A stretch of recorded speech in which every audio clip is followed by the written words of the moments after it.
Good morning po sa inyo lahat dyan. So, ngayon pa nga pala, pupunta tayo ngayon sa Lima, Batangas.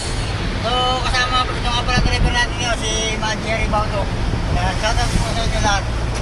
Shoutout sa inyo lahat, mga viewers ko dyan, saka sa lahat ng mga followers ko. Shoutout po sa inyo lahat. So, pupunta po tayo ngayon ng Lima, Batangas. So, abangan natin ang